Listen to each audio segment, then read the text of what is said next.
네, 혹시 강의안 보이시면 한 분만 마이크 여시고 네 해주실래요? 네. 네, 감사합니다. 저희가 오늘 나눌 책은요, 이제 창세기입니다. 창세기.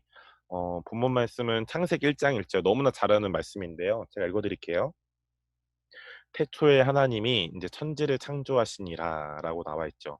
특별히 여기서 하나님이라고 나와 있지만 이 구약은 히브리어라는 이제 언어로 쓰였잖아요.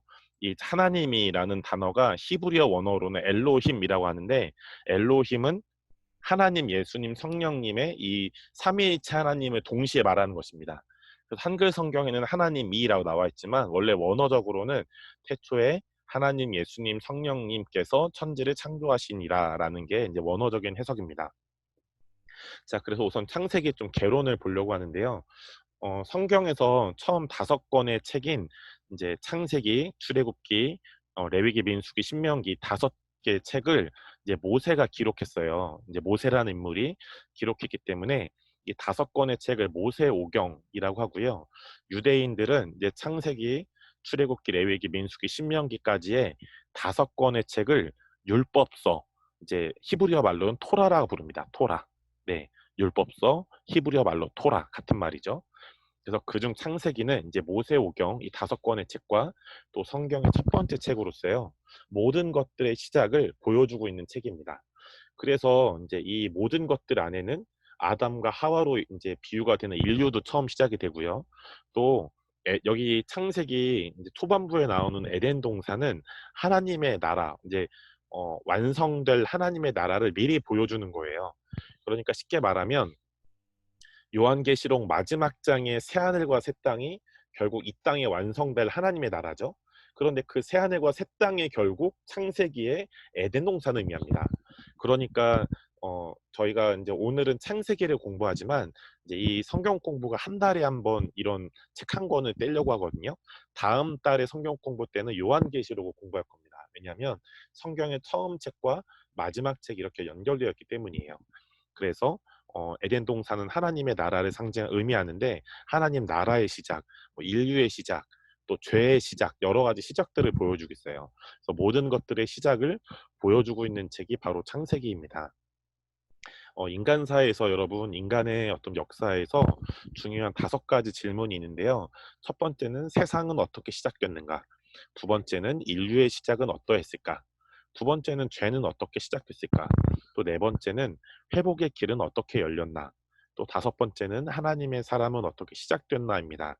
이러한 5가지 질문에 대한 해답이 창세기에 담겨져 있는데요. 이제 창세기 구조를 좀 보도록 하겠습니다. 창세기의 구조는 2단락으로 이렇게 나눠져 있는데 처음에는 이제 창세기 1장부터 11장까지가 한 단락인데요. 이 창세기 1장부터 11장까지는 시간을 가늠할 수 없는 먼 역사의 이야기들을 다루고 있어요. 창조도 나오고 죄의 시작도 나오고 여러 가지가 나오죠. 그리고 두 번째 단락을 미리 보여드리면 두 번째 단락은 하나님께서 12장부터 창세기 12장부터 50장까지인데요. 이 창세기 12장부터 50장까지는 하나님께서 선택하신 4명의 족장 아브라함, 이삭, 야곱, 요셉 이 4사람의 족장들의 이야기를 다루고 있습니다. 그래서 창세기는 딱 2단락이라는 거, 창세기 1장부터 11장이 첫 단락, 이 첫 단락에는 시간을 가늠할 수 없는 먼 역사 이야기들을 다루고 있고요. 두 번째 단락은 창세기 12장부터 50장까지 하나님께서 선택하신 4명의 족장 아브라함, 이삭, 야곱, 요셉 이 4족장의 이야기들을 다루고 있습니다. 먼저 첫 번째 단락인 1장부터 11장을 보면 창세기 1장부터 2장까지는 창조 이야기를 담고 있습니다. 창조 이야기. 그래서 창세기 1장을 보면 하나님이 첫째 날부터 여섯째 날까지 제가 순서를 좀 적어놨는데요. 첫째 날에는 하나님이 빛과 어둠을 만드시고 나누시죠. 둘째 날은 궁창과 하늘, 셋째 날은 땅과 바다, 그리고 넷째 날은 광명체. 이 광명체는 해, 달, 별이죠. 이 광명체는 스스로 이제 빛광, 그다음에 빛날 명 이렇게 해서 이제 빛으로 빛나는 그런 해, 달, 별을 광명체라고 합니다. 이 광명체고요. 식물을 이제 하셨고 5번째 날에는 하늘 바다 동물을 창조하셨고요. 6번째 날은 땅 위 동물을 창조하셨습니다. 그런데 이제 이 창세기 1장에 이 창조 이야기에서 저희가 조금 좀 독특하게 볼 수 있는 하나님 나라의 원리가 있는데요. 여러분 잘 보세요. 넷째 날 광명체, 그러니까 우리가 밝음을 느끼는 해와 또 달과 별은 넷째 날에 만들어졌습니다. 넷째 날. 그런데 우리가 지금 뭐 낮에는 굉장히 밝잖아요. 해가 떴기 때문이죠. 또 밤에는 달과 별이 떴기 때문에 그래도 좀 밝죠. 그래서 이제 이런 자연적인 어떤 빛에 대해서 넷째 날 광명체가 이것들을 이제 다 이제 조절하는데, 근데 첫째 날을 보면 그냥 빛과 어둠을 만드시고 나눴다만 돼 있습니다. 근데 말이 안 되는 건 넷째 날 이 광명체가 있어야 인간이 어떤, 그리고 나머지 뭐 동물들이나 생물들이 살 수 있는 환경이 조성돼요. 첫째 날은 그냥 빛과 어둠입니다. 그런데 첫째 날 그냥 빛과 어둠이 있었는데 궁창 하늘, 셋째 날 땅과 바다 이런 것들이 잘 유지가 된 것이죠. 그럼 이 첫째 날에 만들어진 빛은 무엇이냐? 하나님의 초자연적인 영광입니다.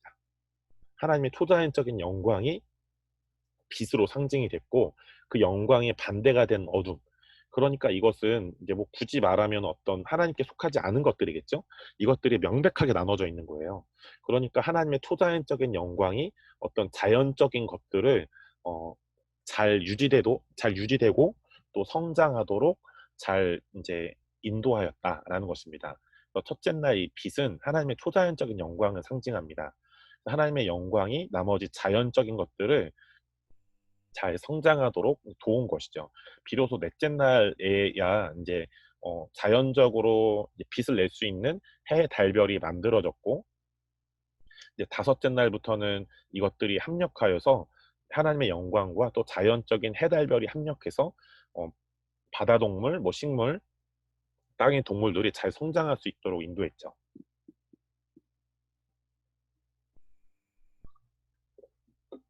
창세기 2장을 보겠습니다. 창세기 2장을 보면 아담이 창조되고요. 그 이후에 하와가 창조되는데, 아담이 창조되자마자 하나님이 에덴 동산을 아담에게 주시죠. 또 하나님은 아담에게 가정을 주셨어요. 하와라는 이제 아내를 주셨죠. 가정을 주셨습니다. 또 하나님은 아담에게 어떤 일을 맡기셨어요. 이 맡긴 일을 언약이라고 하는데, 이 언약은 무엇인가? 어, 다스리고 번성하고 통치하고 요런 이제 말씀이 창세기 2장에 나와 있죠. 제가 좀 찾아서 읽어드릴게요. 창세기 2장의 이 언약은 무엇이냐면, 음,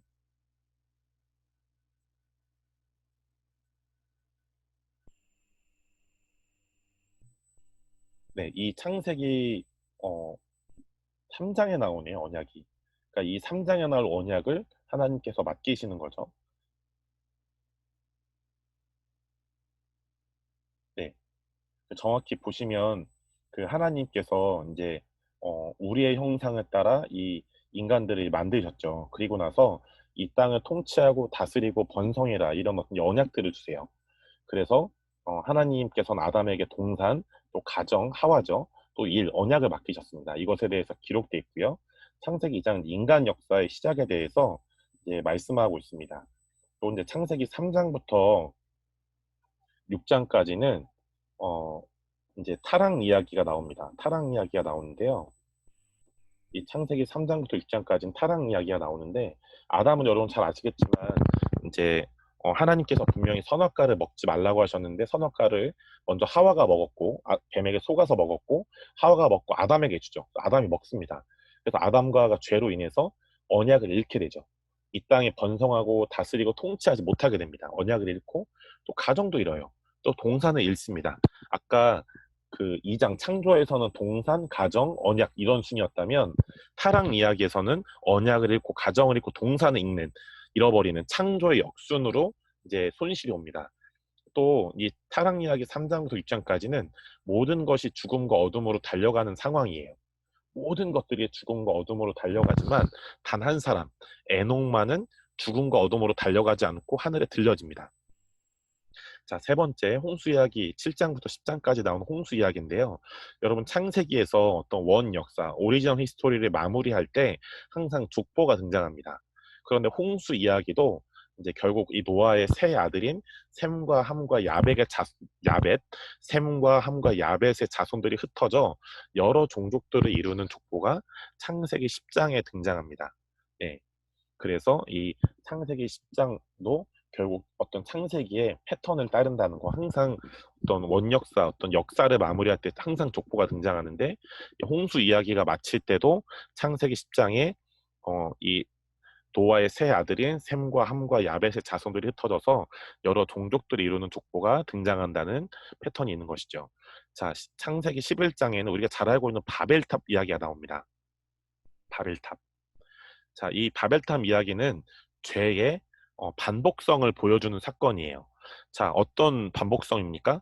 먼저 루시엘이라는 이제 천사가 원래 천사였는데 하나님 나라의 찬양 인도자였죠. 그런데 이 루시엘이 어느 날 하나님처럼 되기를 원했던 거예요. 그래서 루시엘이 자신을 따르는 천사들과 함께 하나님한테 반역을 일으킵니다. 이것이 이제 구약에 나타나 있죠. 예. 그래서 하나님이 이것을 알고 루시엘과 루시엘 따른 천사들을 땅으로 이제 내쫓아 버립니다. 그래서 땅으로 내쫓긴 루시엘은 땅으로 내쫓겨지면서 루시엘이 아닌 루시퍼, 사탄이 되고요. 그를 따른 천사들은 그의 부하인 귀신들이 됩니다. 그래서 루시퍼가 먼저 죄를 지었고, 또 아담과 하와가 루시퍼처럼 죄를 짓습니다. 또 바벨탑 이 11장에 와서는 또 이제 동일하게 죄를 반복해서 짓는데요. 특별히 이제 바벨탑을 지은 사람들은 자신들의 힘이 하늘까지, 하나님께서 계신 하늘까지 닿기를 바랬어요. 그래서 그들은 자신들의 이름을 먼 곳까지 전파하기를 원했죠. 여러분, 어떤 무언가를 이제 탐하는 마음의 끝은 결국 하나님의 자리를 엿보는 것. 이것을 쉽게 말하면 절대 우리가 우리의 인간의 삶의 주인이 될 수 없는데, 욕심, 어떤 무언가를 탐하는 끝은 결국 인간이 하나님 대신 삶의 주인이 되고, 그래서 하나님의 자리를 엿보는 것이 탐심의 끝입니다. 그래서 이 탐심과 욕망을 쌓아 올리는 것이 그 최고봉이 바벨탑이었죠. 자, A.W. 토저라는 그 사역자가 이런 글을 쓰신 적이 있어요. 인간은 하나님이 되고자 했지만 그 모모한 죄의 결과는 하나님처럼 된 것이 아니라 자신이 하나님인 줄 착각하게 된 것입니다. 여러분, 그래서 이 창세기부터 이제 죄라는 게 시작이 되잖아요. 그래서 이제 구약 전체 또 신약 전체를 통틀어 성경에는 두 가지 주제가 있습니다. 첫 번째는 하나님의 나라죠. 하나님의 나라의 왕이신 하나님 예수님 성령님이 하나님 나라의 또 온 땅과 모든 영혼들의 주인이 돼서 삼위일체 하나님이 모든 땅과 영혼들을, 모든 나라와 열방은 사랑으로 다스리는 것, 그리고 그 다스림을 받는 인간들은 또 모든 땅과 나라와 열방들은 하나님 나라의 주인이신 삼위일체 하나님께 사랑으로 순종하는 것. 이것이 성경의 첫 번째 주제고요. 두 번째 주제는 그 하나님 나라를 완성하고 이뤄가시는 예수님이 성경의 두 번째 주제입니다. 자, 그러니까 이 창세기 이 11장과 그리고 이 창세기에 굉장히 어두운 이야기가 많이 나오죠. 이것은 하나님 나라를, 하나님께서 에덴 동산을 통해 하나님 나라를 이뤄가길 원했는데 그것이 이루어지지 않고 이제 다시 그 하나님 나라를 다시 이뤄가시는 하나님의 열심을 볼 수 있는 이제 시작인 것입니다. 그래서 창세기 11장 9절에 보면 여호와께서 거기서 그들을 이제 아까 그 탑을 쌓던 바벨탑을 쌓던 사람들을 온 지명, 온 땅에 흩어버리셨대요. 자, 그러니까 에덴 동산에서 분명히 나님과 흩어짐이 시작이 됐죠. 하나님과 인간이 나눠졌고 또 흩어졌습니다. 그래서 에덴 동산에 시작된 나님과 흩어짐이 연장되고 있는 거예요. 아까는 죄가 반복됐지만 지금은 에덴 동산에서 시작된 나님과 흩어짐이 연장되고 있습니다. 자, 이제 두 번째 단락을 좀 보도록 할게요. 두 번째 단락은 창세기 12장부터 50장까지고요. 이 두 번째 단락은 하나님께서 선택하신 족장들, 아브라함, 이삭, 야곱, 요셉 이 네 사람의 이야기입니다. 첫 번째는 창세기 12장부터 24장까지 아브라함 이야기가 나옵니다. 아브라함. 첫 번째 처음에 등장할 땐 아브라함이 아니라 아브람으로 등장하죠. 자, 지금은 그런 아브라함으로 보겠습니다. 자, 이 아브라함의 가문은 아까 그 노아의 첫째 아들인 셈의 10대 손이에요. 그리고 살던 곳은 갈대아 우르라는 곳이고요. 이 갈대아 우르는 그 역사적으로 굉장히 우상 숭배가 심한 곳이었대요. 자, 그래서 이제 저희 밑에 나와 있지만 창세기 12장 1절 하나님이 아브라함에게 말씀하십니다. 너는 너의 고향과 친척과 아버지의 집을 떠나 내가 하나님께서 너에게 아브라함에게 보여줄 땅으로 가라 라고 나와 있습니다. 하나님이 의도적으로 아브라함을 이 갈대아 우르에서 분리를 시켜요. 구별을 시킵니다. 그 이유는 갈대아 우르가 바로 우상 숭배가 굉장히 극심했던 땅이었기 때문이죠. 심지어 이 아브라함의 가족, 아버지인 데라도 성경에 나와 있지 않지만 역사를 연구해 보면 이 데라도 우상 숭배를 했다고 나와 있어요. 그래서 아브라함은 떠난 자, 이 떠난 자, 이 단어가 굉장히 잘 어울리는데 떠난 자라는 단어는 아브라함의 인생을 잘 보여주는 단어죠. 자, 아브라함은 75세 때 자신이 살던 갈대아 우르에서 떠납니다. 그리고 175세 때 이제 죽어서 하나님 곁에 갈 때까지 아브라함은요 유목민 생활을 떠난 자이고요. 평생 동안 거의 100년 이상은 유목민으로 살았습니다. 아까 읽어드렸죠? 그 유목민으로 떠나는 그 시작이 창세기 12장 1절. 너는 너의 고향과 친척과 아버지의 집을 떠나 내가 내게 보여줄 땅으로 가라라고 했습니다. 그런데 여러분 이 창세기 12장을 한번 보시겠습니까? 다 같이 한번 보시죠. 창세기 12장은 보면 1절에 하나님이 이렇게 말씀하셨어요. 그런데 이제 4절에 보면 이에 아브람이 여호와의 말씀을 따라갔고 롯도 그와 함께 갔으며 아브라함이 하란을 떠날 때 75세였대요. 75세. 자, 75세 때 떠났죠. 그러면 어떤 땅으로 갑니까? 네, 어떤 땅으로 가나요? 그리고 이 사람이 가는 땅의 이름은 가나안 땅입니다. 네, 가나안 땅이에요. 결국 아브라함은 자신이 갈 땅의 이름을 이미 알고 있었어요. 예. 왜냐하면 창세기 11장 31절을 보면 이런 말씀이 있습니다. 데라가 그 아들 아브라함과 아까 이제 이 그 아브라함의 아버지죠. 그 아브라함의 아버지인 데라가 창세기 11장 31절을 보면 그 아들 아브람과 하란의 아들인 그의 손자 롯과 그의 며느리 아브라함의 아내 사레를 데리고 갈대아인의 우르를 떠나 가나안 땅으로 가고자 하더니라고 나와 있습니다. 그러니까 이 아브라함의 아버지 또 이 아브라함 이 가족들은 심지어 아브라함의 와이프인 사레도 어디로 가길 원했냐? 갈대아인의 우르를 떠나서 가나안 땅으로 가길 원했어요. 네. 그런데 이제 12장에 되기 전에 이제 11장 32절을 보면 데라가 나이가 205세가 돼서 하란에서 죽습니다. 네. 그러니까 이 하란에서 죽고 아브라함은 창세기 12장 1절에 하나님이 아브라함에게 보여줄 땅으로 가라라고 나와 있습니다. 가라. 네. 그 땅이 어디라고요? 아브라함입니다. 자, 그 정확한 이유를 보여드릴게요. 창세기 12장 5절을 보면 이런 말씀 있죠. 아브라함이 그의 아내 사레와 조카 롯과 하란에서 모은 모든 소유와 얻은 사람들을 이끌고 어디로 나와 있대요? 가나안 땅으로 가려고 떠나서 마침내 finally 가나안 땅에 들어갔더라. 여러분 그러니까 많은 사람들이 창세기 12장 1절을 운운할 때 이렇게 말씀하실 때 아브라함은 자기가 갈 곳을 모르고 떠났다고 나와 있어요. 그런데 정확히 말하면 아브라함은 알고 있었습니다. 어떤 땅인지 알고 있었다는 것이죠. 그런데 이 어떤 땅인지 알고 있었지만 자기가 이 땅을 떠날 때 자기가 살던 곳은 우상 숭배가 드글드글한 곳. 네. 그리고 가나안 땅은 자기가 한번 갔던 곳인 또 가게 되는 것이죠. 여러분 그렇기 때문에 아브라함에겐 굉장히 고민이 많았을 거예요. 우상 숭배에서 자기가 어떤 이익을 얻을 수도 있었을 텐데 그 이익을 얻지 않고 자기가 떠나는. 그러니까 여러분 아브라함은 시작부터 굉장한 믿음을 갖고 있습니다. 떠나요. 네. 하나님이 말씀하시면 자기가 어떤 땅으로 가야 되는지 알면서도 떠나는 거죠. 자, 아브라함의 여정을 이렇게 세 가지로 정리할 수 있습니다. 첫 번째는 창세기 12장부터 14장까지 이런 주제인데요. 아브라함이 하나님을 알게 됩니다. 창세기 12장부터 14장까지는 아브라함이 하나님을 알게 되고요. 두 번째, 창세기 15장부터 18장까지는 아브라함이 언약을 받습니다. 예, 몇 가지 언약을 받죠. 세 번째, 창세기 21장부터 24장까지는 아브라함이 아들 이삭을 낳습니다. 네. 그런데 원래 하나님께서 약속의 아들로 이삭을 계획해 놓으셨는데 아브라함이 특별히 이제 사라가 꼬셔가지고 이제 아브라함이 약속의 아들이 아닌 아들을 한번 낳죠. 이스마엘을 낳습니다. 네. 그런데 결국 하나님이 약속하신 아들은 이삭이기 때문에 결국 이스마엘과 그의 어머니를 이제 광야에 버리죠. 네.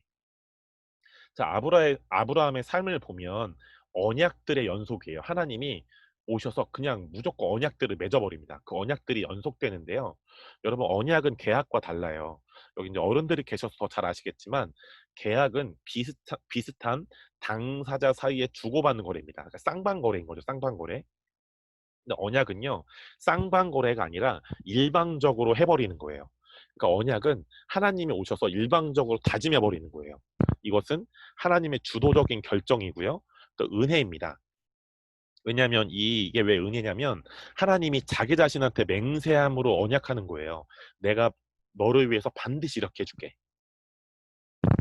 내가 반드시 이렇게 할 거야라는 하나님의 자기 맹세적 언약이기 때문에 은혜입니다. 인간이 할 수 있는 게 하나도 없는 거죠.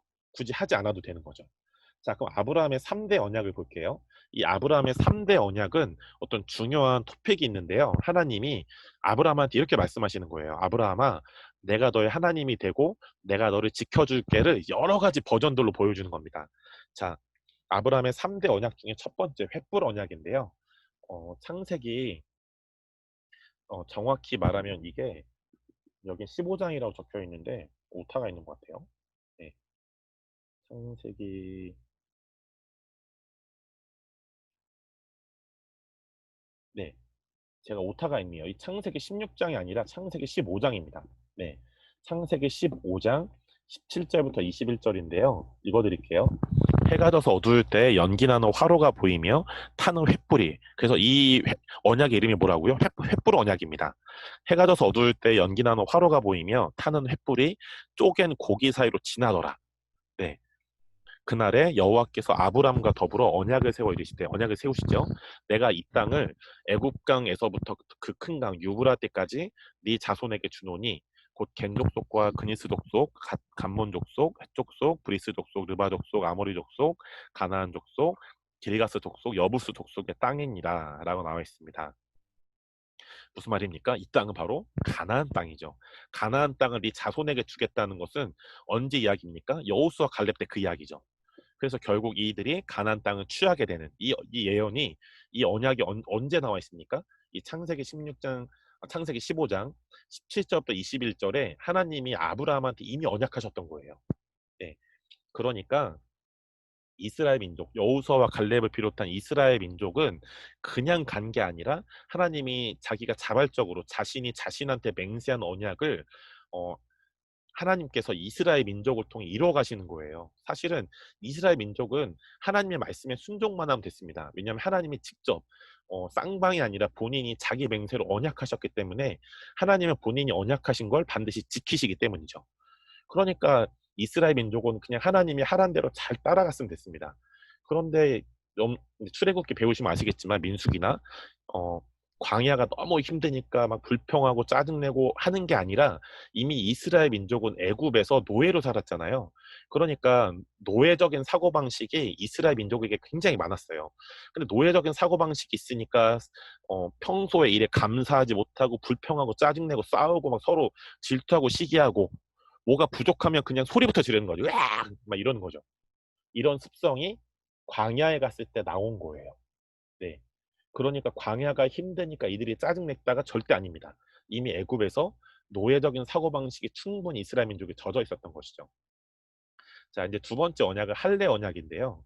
창세기 17장 1절부터 11절에 나옵니다. 아브라함이 99세 때 여호와께서 아브라함에게 나타나서 그에게 이르시되 나는 전능한 하나님이라. 이 전능한 하나님이 히브리어로 엘샤다이죠. 이 엘샤다이는 모성적인 하나님, 엄마 같은 하나님이라는 뜻이 있습니다.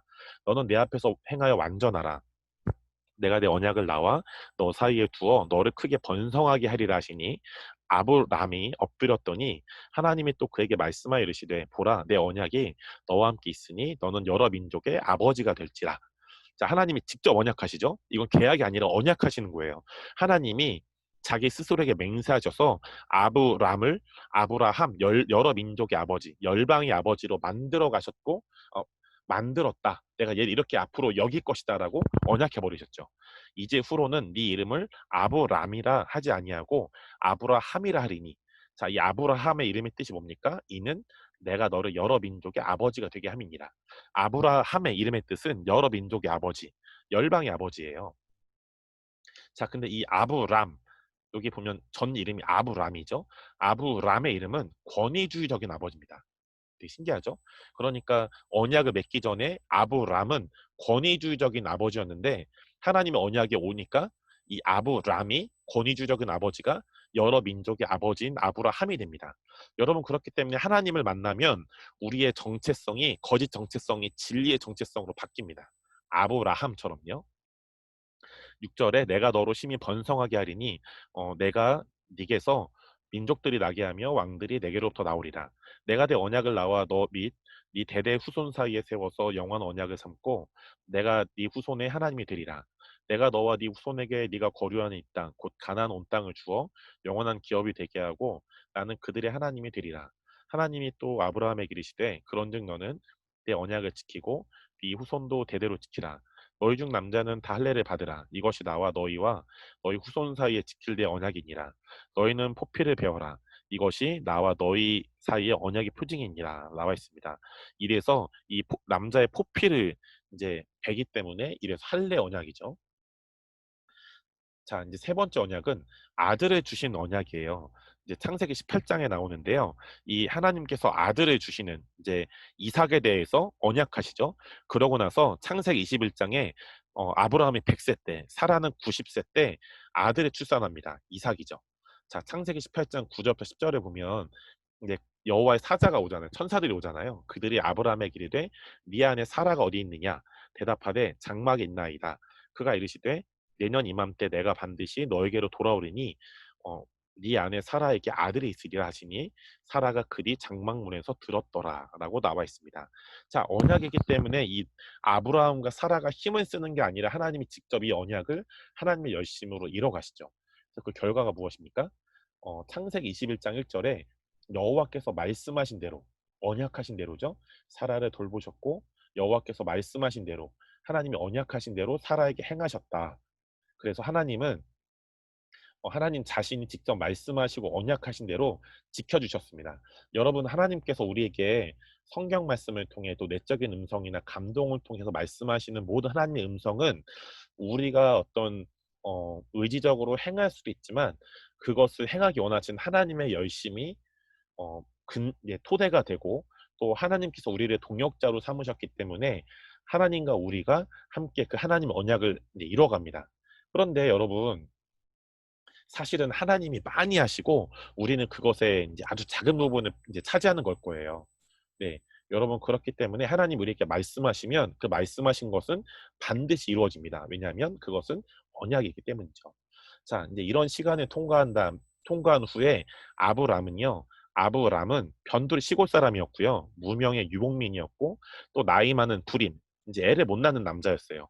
또 아브람의 이름의 뜻은 권위주의적인 아버지라는 이름의 뜻이 있죠. 이런 시간을 통과한 후에 아브람은 아브라함이 됩니다. 아브라함은 어떤 사람이에요? 언약의 사람이고요. 믿음의 사람이고 기적의 사람이죠. 왜 기적의 사람입니까?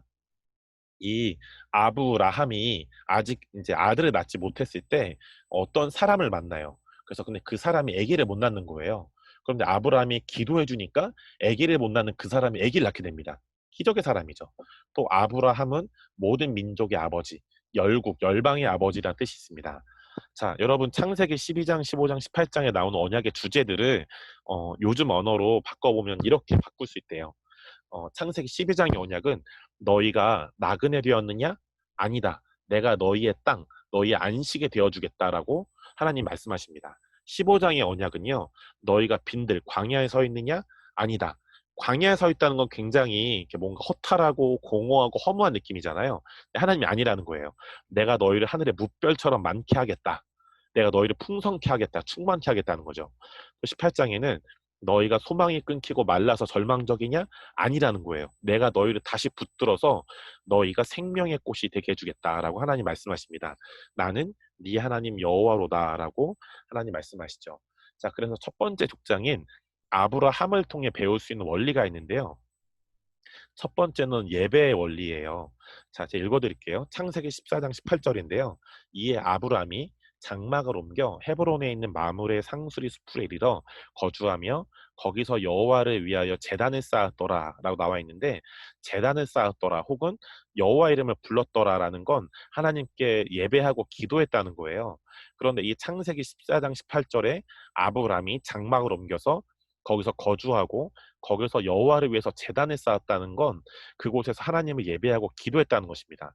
그런데 이때 무언가 하나님의 어떤 감동 혹은 음성 말씀이 임했는지 성경에는 나와 있지 않지만 이렇게 문맥으로 추측해 보면, 아브라함이 제단을 쌓고 예배하고 기도할 때 이곳에서 하나님의 음성이, 하나님의 어떤 말씀과 마음이 임했는지 창세기 15장에 그 롯이 내 왕에게 잡혀가요. 네, 그랬을 때 아브라함이 정말 자기가 준비한 것처럼 두 가지 행동을 하는데요. 첫 번째는 아브라함과 동맹한 사람들 을 이제 데리고 그 롯을 구하러 갑니다. 그리고 두 번째는 아브라함이 집에서 자신이 기르고 훈련된 자 318명을 데리고 싸우러 갑니다. 그러니까 아브라함은 창세기 14장 18절에 하나님을 위해서 제단을 쌓았을 때, 예배를 드리고 기도했을 때 어떤 감동과 음성을 받은 거, 하나님의 말씀을 받은 것 같아요. 아브라함아, 내가 언젠가 어, 롯이 내 왕에게 누군가들에게 잡혀갈 것이다. 그것을 위해서 네가 무엇을 준비해라고 감동하신 것 같아요. 그래서 아브라함은 두 가지를 준비합니다. 첫 번째는 아브라함과 동맹한 사람들을 준비하죠. 두 번째는 318명의 집에서 길리고 훈련된 자들을 318명을 훈련합니다. 결국 그 하나님의 때가 왔을 때 아브라함은 자기가 준비했던 동맹한 사람들, 두 번째는 318명의 집에서 길리고 훈련된 자들을 데리고 가서 싸움으로써 롯, 또 롯의 가족들, 모든 소유를 다 찾아옵니다. 자, 같은 원리가 있는데요. 창세기 21장 33절, 34절에 보면, 창세기 21장 마지막 절이거든요. 아브라함은 부엘세바에 에셀나무를 심고 거기서 영원하신 여호와 이름을 불렀으며 그가 블레셋 사람의 땅에서 여러 날을 지냈더라라고 나와 있습니다. 아브라함이 영원하신 하나님의 이름을 불렀다. 그리고 그가 블레셋 땅에서 여러 날을 지냈다는 건 그 블레셋 사람의 땅에서 영원하신 여호와 이름을 부르며 예배하고 기도했다는 거예요. 아까 제단을 쌓았다라는 개념과 같은 거죠. 그런데 이때 성경에 나왔지 않았지만 어떤 하나님의 감동이 오게 되는 것 같아요. 어떤 감동이 오냐?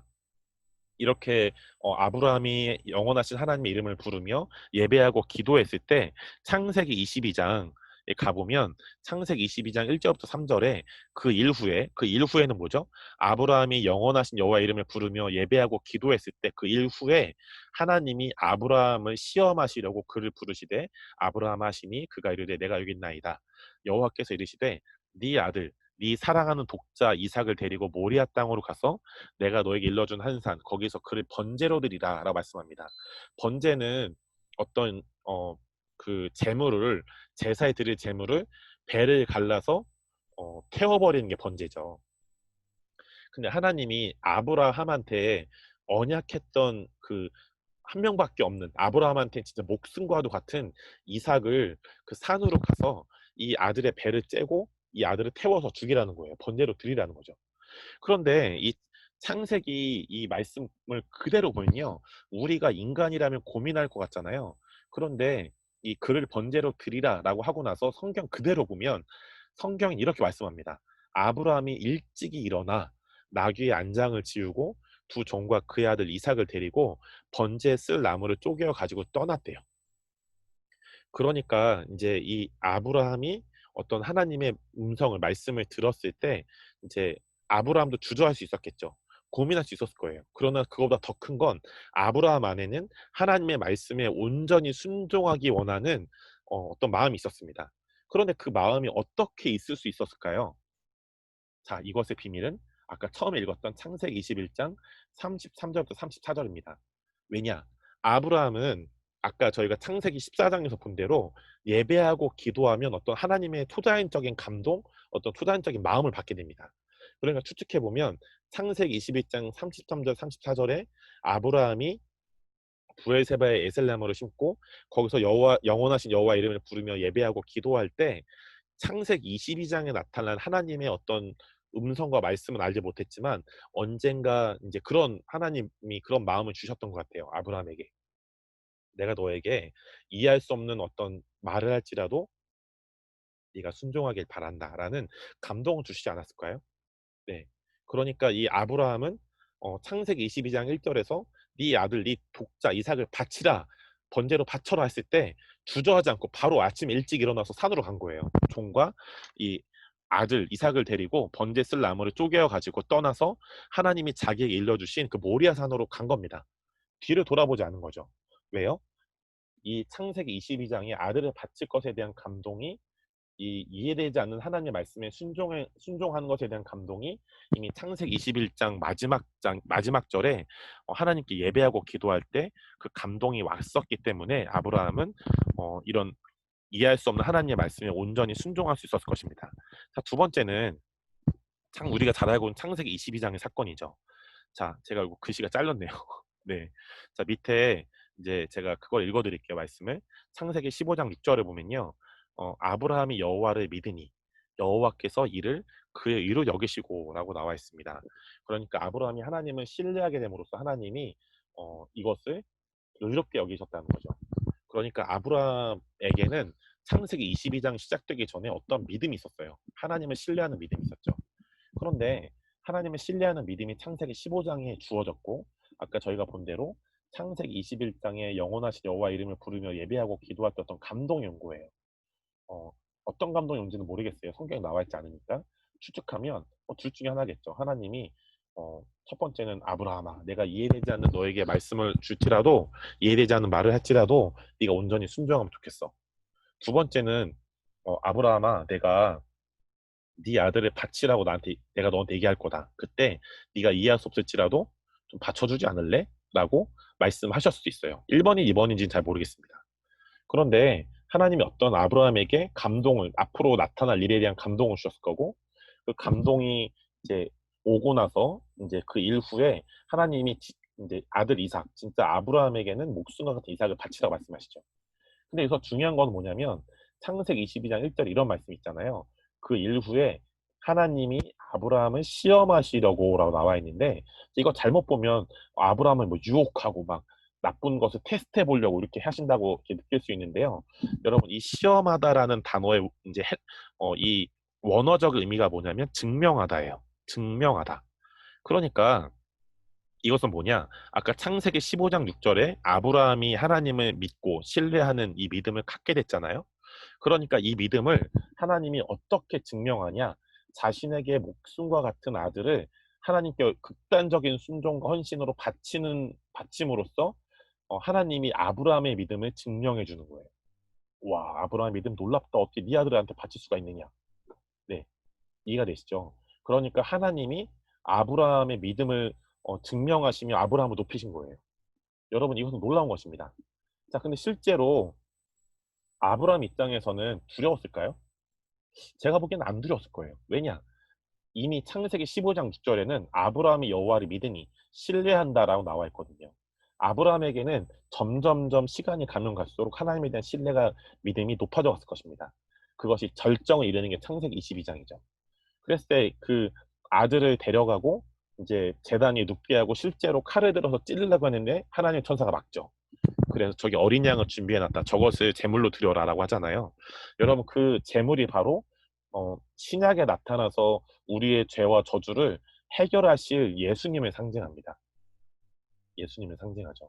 그리고 이게 교차되는 어떤 부분이 있는데요. 아버지 아브라함이 아들 이삭을 어, 이제 드리는 것, 어, 이제 이런 어떤 부분이 있다면 동시에 이제 이 창세기 22장을 통해 하나님 말씀하시 원하는 건 하나님 아버지가 신약 시대 때 자신의 하나밖에 없는 아들인 예수님을 바치는 이 십자가의 사건을 창세기 22장에서 미리 보여주신 거예요. 아브라함과 이삭을 통해 말입니다. 자, 이제 두 번째는 창세기 22장부터 27장에 나오는 이삭 이야기인데요. 자, 이삭은 이 사람의 단어 이제 인생을 한 단어로 표현하면 묶인 자예요. 묶인 자. 뭐에 묶였냐? 하나님과 아버지에게 묶인 자죠. 자, 그리고 이 이삭은 아브라함이 100세 때 낳은 아들입니다. 아까 저희가 방금 창세기 22장 사건을 보았지만 여러분 창세기 22장에서 놀라운 믿음의 사람이 두 사람이 있어요. 한 명은 아브라함이죠. 아브라함은 하나님의 말씀을 듣자마자 그 말씀에 온전히 순종합니다. 그런데 이 아브라함이 온전한 믿음을 가졌지만 두 번째로 또 온전한 믿음을 가진 사람이 있어요. 바로 이삭입니다. 이삭. 이삭이에요. 왜냐하면 이제 아브라함이 이삭을 묻고 나서 실제로 칼로 죽이려고 하잖아요. 그런데 성경 어디에도 이삭은 자신의 몸을 흔들고 자기를 살려주세요, 구출해주세요라고 얘기하지 않았어요. 아버지인 아브라함의 어떤 마음에 온전히 순종했고, 그리고 이삭이 그렇게 할 수 있었던 건 아버지 아브라함의 마음에 순종한 것뿐 아니라 아들인 이삭도 하나님의 말씀에 온전히 순종했기 때문에 아버지인 아브라함의 그 줄에 묶인 거죠. 여러분, 신앙의 여정은 하나님이 우리를 이해시켜 주셔야만 갈 수 있는 게 아닙니다. 하나님 나 이해시켜 주시면 내가 지금 이해가 안 되는 게 있는데 나 이해시켜 주시면 저 할게요. 여러분, 신앙의 여정은 이게 아니에요. 신앙의 여정은 이해력이 아니라 하나님을 향한 사랑과 신뢰가 필요합니다. 그래서 갈라디아서에 이런 말씀이 있죠. 그리스도인에게는 할례나 무할례나 효력이 없다. 아무 효과가 없다. 어떤 게 효과가 있냐? 오직 사랑으로 역사하는 믿음뿐이다. 사랑으로 역사하는 신뢰가 모든 그리스도인들에게 능력이 있다, 효력이 있다고 나와 있죠. 여러분, 이 사랑과 신뢰가 점점 쌓이면서 하나님을 향한 믿음이 꼽히게 되는 것이에요. 여러분, 많은 사람들이 특별히 이삭의 삶을 굉장히 밋밋하다고 말해요. 왜냐하면 이삭 다음에 이제 누가 나옵니까? 야곱 나오죠. 엄청 막 난리가 나죠. 삶에 막 계속 막 업앤다운이 있고. 자, 야곱 끝나면 누구 나옵니까? 요셉 나오죠. 요셉 계속 막 삶에 진짜 막장이죠, 막장. 계속 삶이 절망, 절망, 절망. 그런 걸로 비하면 이삭의 삶은 굉장히 밋밋하다고 말하는데, 여러분, 이삭의 삶은 자신의 힘겨운 몸부림으로 막 씨름하는 삶이 아니라 하나님께서 은혜로 공급하시는 여호와 일의 삶의 증거예요. 그런데 제가 좀 이따 이제 이삭의 원리, 어떤 이삭을 통해 우리가 발견할 수 있는 원리들을 볼 겁니다. 그때 여러분이 많은 은혜 받으시길 바래요. 여러분, 족장으로서 이삭의 이야기는 창세기 26장, 27장에 담겨져 있는데요. 아브라함이 주님 곁으로 가자마자 이제 바로 이삭의 족장이 됩니다. 그런데 족장이 되자마자 이삭은 흉년을 경험해요. 네, 흉년을 경험합니다. 내가 족장이 바로 아버지를 이어서 족장이 바로 됐는데 바로 엄청난 흉년이 옵니다. 여러분, 그래서 이삭은 어떤 것을 결정하냐면 아버지 아브라함 때처럼 애굽으로 피난을 갑니다. 왜요? 흉년이 왔으니까. 근데 하나님이 이삭의 선택을 막아서십니다. 자, 자연적으로 보면 애굽은 나일강 때문에 사시사철 물이 풍부한 곳이기 때문에 흉년 때 애굽으로 가야만 살 수 있는 게 맞아요. 근데 하나님은 이런 상식적이고 전통적인 경험도 아니고 아버지가 물려준 경험도 아니라 하나님이 지시할 땅에 거주하라고 말씀하십니다. 네, 하나님이 지시할 땅에 거주해라 라고 말씀하시죠. 이때 이삭의 성품과 믿음이 어떠했는지 드러나요. 이삭은 아까 창세기 22장에서도 보았지만 하나님의 말씀에 온전히 순종하는 사람이었기 때문에 하나님께서 말씀하신 땅에 거주하게 됩니다. 왜냐하면 이삭은 하나님의 말씀에 묶인 자였기 때문이죠. 자, 창세기 26장 2절을 보면 애굽으로 내려가지 말고 하나님이 이삭에게 말씀하시죠. 근데 하나님이 이삭에게 직접 나타나셔서 처음으로 말씀하시는 장면이에요. 창세기 26장 2절입니다. 애굽으로 내려가지 말고 내가 너에게 지시하는 땅에 거주하라 라고 나와 있습니다. 하나님의 토자연적인 어떤 역사를 보여주시기 위한 것이죠. 세 번째 이제 족장은 야곱입니다.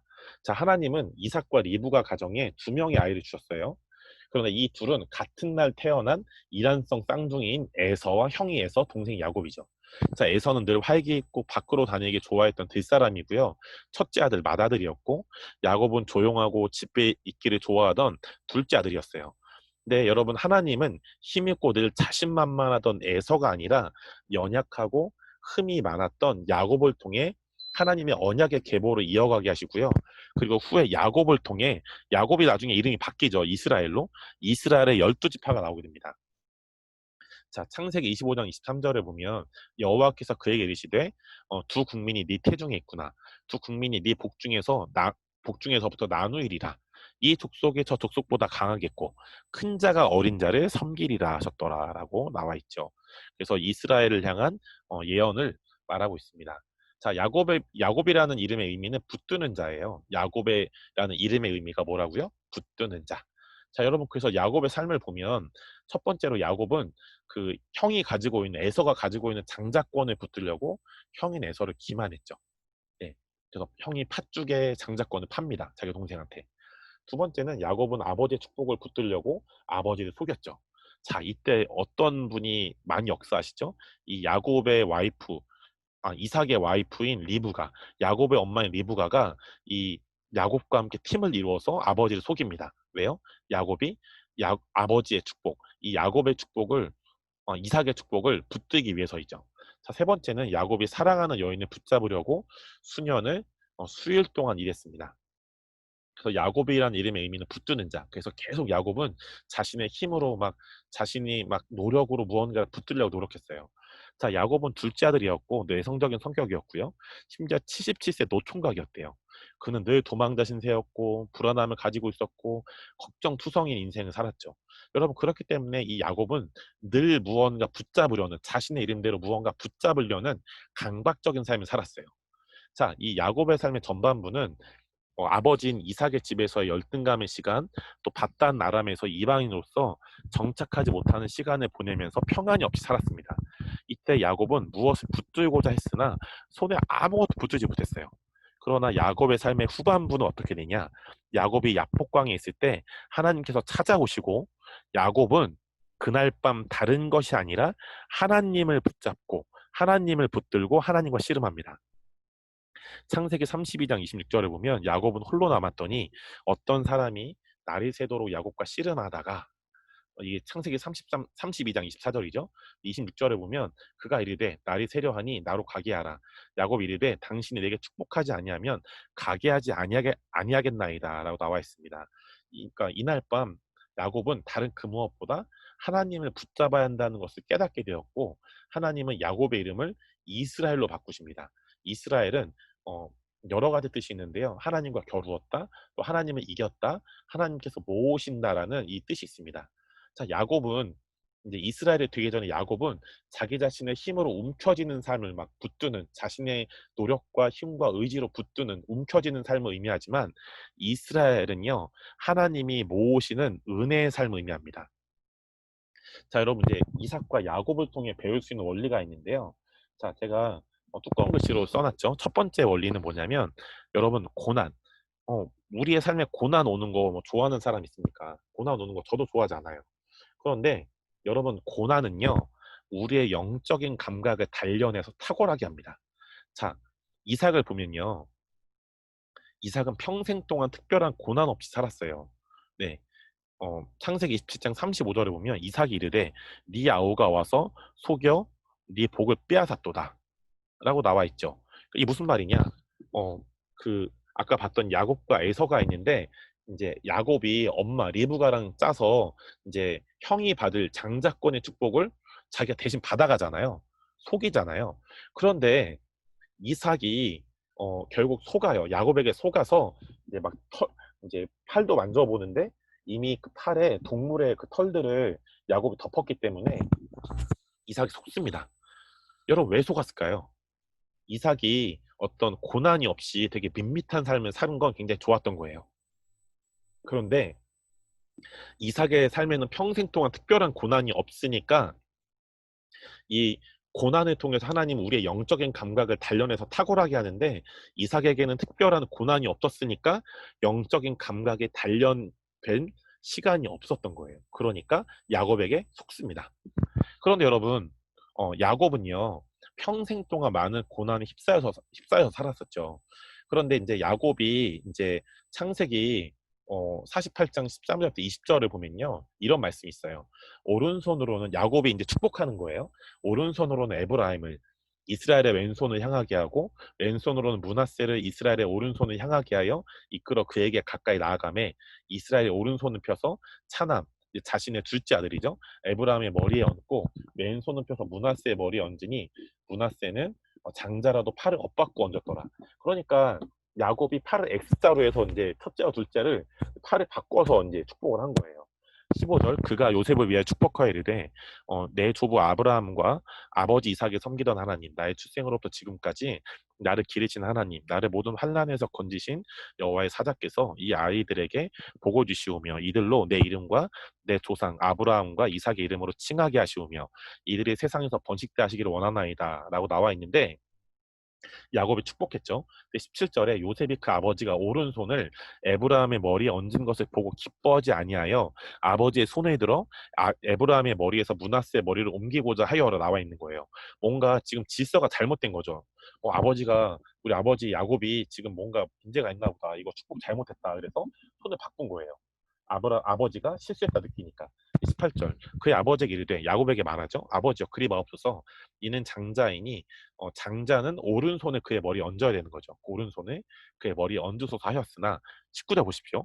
그의 아버지가 허락하지 아니하며 야곱이 의도적으로 허락하지 않아요. 이르되 나도 안다 내 아들아 나도 안다 그도 한 족속이 되며 그도 크게 되려니와 그의 아구가 그보다 큰 자가 되고 그의 자손이 여러 민족을 이루리라 하고 그날에 그들에게 축복하 이르되 이스라엘의 노로 말미암아 축복하기를 하나님이 내게 에브라임 같고 므낫세 같게 하시리라 하며 에브라임의 므낫세보다 앞세웠더라라고 하면서 정확한 축복을 합니다. 그러니까 요셉이 볼 때는 그게 실수인 줄 알았는데 실수가 아니라 야곱이 정확한 영적인 탁월한 영적인 감각으로 이 자녀들을 축복했던 거예요. 왜 이런 야곱이 정확하고 탁월한 영적인 감각으로 자녀들을 축복할 수 있었습니까? 그 이유는 야곱이 평생 동안 많은 고난에 휩싸여서 살았기 때문입니다. 혹시 지금 이 성경 공부를 들으시는 분들 안에 목사님 나는 평생 동안 진짜 야곱처럼 요셉처럼 많은 고난에 휩싸여서 살았어요. 난 아무 가치가 없고 난 문제가 많은가 봐요 라고 생각하셨던 분이 있다면 제가 야곱의 삶을 통해 여러분들을 축복합니다. 야곱이 평생 동안 많은 고난에 휩싸여서 살았지만 하나님은 그것을 통해 합력하여 선을 이룸으로써 야곱의 영적인 감각을 단련하 탁월하게 하심으로써 그의 자녀들을 정확하게 이삭과 달리 정확하고 탁월한 영적인 감각으로 자신의 자녀들을 축복했죠. 여러분 이 야곱의 축복 이 고난을 통해 영적인 감각에 단련되어 탁월하게 된 축복이 여러분의 삶에 풍성하게 축복합니다. 그렇다고 의도적으로 우리가 고난에 가까이 갈 필요는 없겠죠. 네, 하나님은 고난까지도 사용하셔서 합력하여 선을 이루시는 선하신 분이십니다. 자, 네 번째 이제 족장은 요셉 이야기인데요. 야곱은 네 명의 부인이 있었죠. 레아, 실바, 빌하, 라헬. 네. 그래서 그 야곱이 삼촌한테 일하러 갔을 때 라헬을 원했지만 레아를 주죠. 그래서 나중에 라헬을 받고 또 실바, 빌하를 또 얻게 됩니다. 이런 부인들이 4명 있었는데요. 레아에게서 루벤, 시므온, 레위, 유다, 이사갈, 스볼론이 나오고요. 실바를 통해 갓과 아셀, 빌하를 통해 단과 납달리, 또 라헬을 통해 요셉과 베냐민이 태어납니다. 자, 그러니까 야곱이 여러분 이제는 좀 이해가 되시죠? 요셉이 등장하자마자 어, 이제 야곱이 요셉을 굉장히 좋아합니다. 왜 좋아할까요? 라헬의 아들이기 때문에 그렇습니다. 네. 자기가 처음으로 사랑했던 여자였거든요. 라헬 너무 이뻐가지고 진짜 몇 년을 진짜 뭐 수년을 수위같이 일하잖아요. 그 창세기 그 구절에 보면 그래서 이 야곱은 첫 번째로 사랑했던 여인이 라헬이기 때문에 그 라헬의 자녀인 요셉을 너무 이뻐했던 거예요. 그런데 이제 우리가 요셉에게서 여러분 배울 원리가 있습니다. 이거를 이제 하고 이제 마치려고 하는데요. 여러분 요셉의 삶은 계속 고난이 연속됐다가 이제 요셉이 애굽의 국무총리가 됐을 때 삶이 피잖아요. 진짜. 그래서 어떤 분들은 요셉은 평생 동안 고난이었다가 애굽의 국무총리 한 번 돼서 삶이 역전된다라고 하신 분도 있는데 여러분 좀 그거는 약간 억측일 수 있습니다. 여러분 그런데 요셉의 삶은 계속 고난의 연속이었어요. 자, 어, 첫 번째는 이제 요셉이 태어났을 때 엄마가 다 달랐죠. 그러니까 형들이 다 피가 다른 거예요. 근데 그 상황 안에서 요셉이 어떤 예언적인 꿈을 꾸죠. 형들과 아버지의 볏집단이 자신의 볏집단에게 이제 인사하고 절하는 꿈을 꾸니까 이거를 어리니까 애가 말합니다. 아버지와 형들한테. 그러니까 아버지와 형들이 막 역정을 내고 형들은 되게 싫어하죠. 그러니까 이 형들은 거기다가 또 이제 아버지인 야곱이 요셉만 이뻐하면서 그 채색 옷을 지어주니까 더 미운 거예요. 그래서 이 요셉은 두 번째 고난을 당합니다. 형들한테 죽임당할 뻔하지만 어떤 형이 말려서 죽이지 않고 이 요셉을 애굽의 이제 상인들에게 팔아 넘겨버립니다.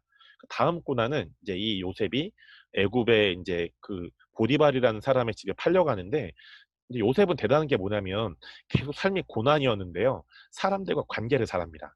그러니까 보디발과 관계를 잘하니까 보디발 집의 가정 총무가 되죠. 네, 일을 굉장히 잘했고 사람들과 관계도 잘한 거예요.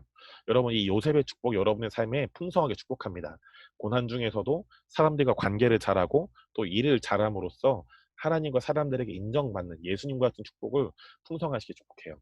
그런데 그 보디발의 아내가 이 요셉을 이제 유혹하니까 요셉이 이제 도망가 버리잖아요. 자기가 죄를 짓기 싫어서. 근데 이 보디발의 아내가 요셉을 강간범으로 봅니다. 요셉이 다음 또 이제 고난이 나타나죠. 그래서 이제 감옥에 끌려갑니다. 감옥에 끌려가는데 그 당시에 이제 왕의 왼팔 오른팔인 술 맡은 관원장과 떡 맡은 관원장이 이제 감옥에 갇힙니다. 그래서 이 두 사람이 동시에 다른 꿈을 꾸는데 해석이 안 되니까 요셉을 찾아요. 근데 요셉은 그때 이 감옥에서도 감옥의 간수들과 좋은 관계를 지냈고 일을 잘했습니다. 그러니까 요셉은 어딜 가든 사람들에게 인정받고 일을 잘했어요. 예. 사람들과 관계를 잘했고요. 그런데 그러니까 이제 요셉이 술 맡은 관원장과 떡 맡은 관원장에게 연결된 거죠. 그래서 이제 요셉이 두 사람의 꿈을 해석하는데 꿈을 해석한 대로 술 맡은 관원장은 왕에게 복직되고 떡 맡은 관원장은 죽임을 당하죠. 네. 그런데 그때 이제 요셉이 처음으로써 술 맡은 관원장에게 자신이 이제 어, 자신의 마음을 나눕니다. 난 여기 있을 사람이 아니니까 나를 꺼내달라고 얘기를 합니다. 근데 성경은 참 무심하죠. 술 맡은 관원장이 요셉을 기억하지 못하더라라고 그 챕터가 끝납니다. 그러고 나서 이제 시간이 지난 후에 애굽의 왕이 어떤 꿈을 꿨는데 해석이 안 되는 거예요. 그래서 막 여러 사람을 이렇게 불렀는데 해석이 안 됐는데 술 맡은 관원장이 그때서야 자신의 꿈을 해석했던 요셉을 기억하고 요셉을 데려와서 그 왕의 꿈을 해석하게 합니다. 그 왕의 꿈은 어떤 내용이에요? 애굽에 7년 대풍년과 7년 이제 흉년이 올 텐데 7년 대풍년이 왔을 때 이 곡식을 많이 저장해 놔야 흉년 때 살 수 있다. 이 방법을 쓰세요라고 하니까 왕이 무슨 말을 하냐면 이 일을 할 사람이 지금 애굽에 없다. 그러니까 네가 해라라고 하면서 요셉이 바로 애굽의 국무총리가 됩니다. 여러분, 요셉의 삶을 보면 계속 고난이 연속이었다가 갑자기 애굽의 국무총리가 됩니다. 왜 그렇습니까? 여러분, 고난은요. 오늘 고난의 유익을 많이 주님 말씀하신다고 믿는데, 여러분, 고난은 우리 모두를 하나님의 높은 부르심을 이끄는 영적인 점프대예요. 요셉이 처음 고난을 경험했을 때 그 처음 고난인 그 영적인 점프대를 딛고 두 번째 영역으로 간 거죠. 두 번째 고난에서 또 점프대를 딛고 세 번째 영역으로 계속 영역으로, 이제 여러분 점프대를 디디면 높은 데로 올라가잖아요. 그러니까 이 고난이 이 요셉을 하나님의 높은 부르심을 이끄는 영적인 점프대가 돼서 계속 그 애굽의 국무총리가 되는 하나님의 높은 부르심으로 이끌어간 거예요. 뭐가요? 고난이 요셉을, 우리 모두를 하나님의 높은 부르심 이끄는 영적인 점프대니까요. 그럼 두 번째는요. 하나님의 말씀은 우리가 하나님의 높은 부르심으로 나아가도록 우리를 훈련합니다. 그리고 이제 세 번째도 같은 본문이니까 세 번째도 같이 할게요. 하나님은 모든 그리스도인들을 국가적이고 세계적인 문제 해결사들로 부르셨는데요. 자, 본문 말씀이 같습니다. 시편 105편 16절부터 19절인데 요셉에 대한 말씀이에요. 그가 이제 하나님이죠. 그 땅 애국과 이스라엘에 기근이 들게 하셨어요. 그래서 그들의 의자고는 양식을 다 없애버리셨고 끊어버리셨는데, 하나님이 문제만 주시는 분이 아니라 그 문제를 해결해 주시는 길을 여시는 분이죠. 그래서 그가 하나님이 한 사람 요셉을 앞서 보냅니다. 그래서 요셉이 이제 종으로 팔렸고 또 이제 종으로 팔렸다가 이제 감옥에 와서 그의 발은 착고로 찼대요. 착고는 달을 무는 쇠사슬이에요. 그의 몸이 쇠사슬에 매였으니 그가 감옥에 갇힌 거죠. 그런데 이 감옥에 갇혔을 때 곧 여호와의 말씀이 응했대요. 하나님의 말씀이 임합니다. 그리고 그의 말씀, 하나님의 말씀이 그 요셉을 단련합니다. 자, 왜 단련하죠? 하나님의 말씀은 우리가 하나님의 높은 부르심으로 나아가도록 우리를 훈련해요. 네. 그렇기 때문에 하나님의 말씀이 임해서 하나님의 말씀이 요셉을 단련했던 것이죠. 네. 그리고 그 다음은 이제 아까 보신 대로 하나님은 이 요셉을 부르신 이유가 있어요. 뭐냐면 이 하나님은 요셉을 통해 이 기근에 대한 문제를 애국과 이스라엘의 국가적이고 세계적인 문제를, 이 기근의 문제를 해결하기 위해서 요셉을 보내셨고 요셉을 훈련시키셨죠. 그리고 마찬가지로 하나님은 모든 그리스도인들을 국가적이고 세계적인 문제의 해결사들로 부르셨어요. 누구처럼요? 마치 요셉처럼 말입니다. 네. 그래서 여러분 이 창세기를 우리가 큰 그림으로 보았는데요. 여러분이 앞으로도 창세기를 읽어가시면서 더 많은 하나님의 어떤 신비와 어떤 놀라운 계시들을 발견하시길 축복합니다.